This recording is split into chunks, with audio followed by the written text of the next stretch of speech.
আসসালামু আলাইকুম। আজকে একটু অন্য ধরনের ভিডিও নিয়ে আপনাদের সামনে হাজির হয়েছি। আশা করি যে যেখানে আছেন আল্লাহর রহমতে ভালো আছেন। আমরা জাতি হিসেবে কতটা ভালো কতটা খারাপ এটা আমরাই ভালো করে জানি। 31st নাইট এটা উদযাপন করতেই হবে আমাদেরকে। আমরা গিয়েছিলাম হসপিটালে, আমাদের এক রিলেটিভ আছে, তাকে দেখার জন্য। আস্তে আস্তে আমাদের রাত হয়ে গিয়েছিল।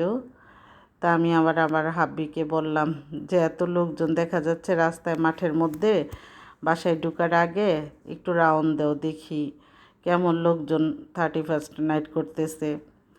3 দিনের শোক ঘোষণা করার পরেও এত মানুষ রাস্তায়, তারপরে আবার আর্মিরা টহল দিচ্ছে, বারবার তাদেরকে রিকোয়েস্ট করে বাসায় ঢুকানো হচ্ছে।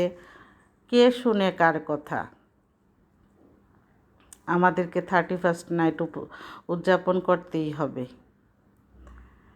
এত শীত, এত কুয়াশার মধ্যে মানুষের মনের মধ্যে এত শখ, আনন্দ ভাবাই যায় না। কুয়াশায় কিচ্ছু দেখা যায় না, তারপরও রাস্তায় এত মানুষ।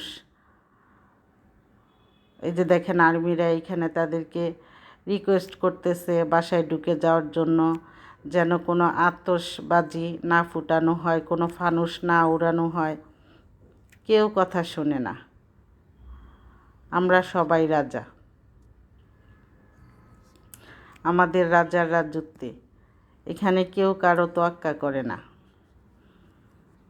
দেখেন কি অবস্থা, রাস্তাঘাট মানুষে ভরা।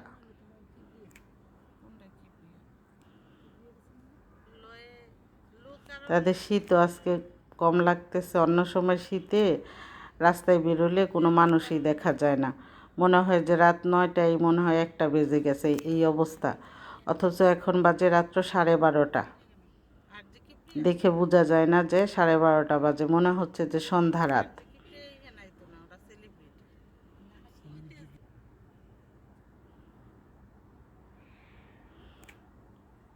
আর্মিরা এক মাঠ থেকে আরেক মাঠে চলে আসে।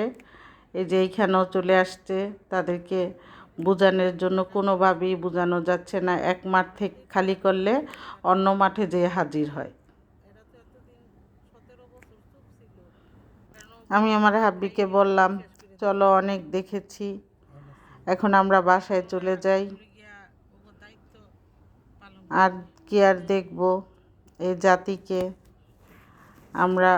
এখন আমরা আর কাউকে সম্মান দিতে জানি না, তাই সম্মান পাওয়ার আশা করাটাও ভুল। আমার আজকের ভিডিওটি যদি ভালো লেগে থাকে অবশ্যই কমেন্ট করবেন। আমার ননদ বলতেছে একটা আতশবাজিও ফুটাতে দেখলাম না।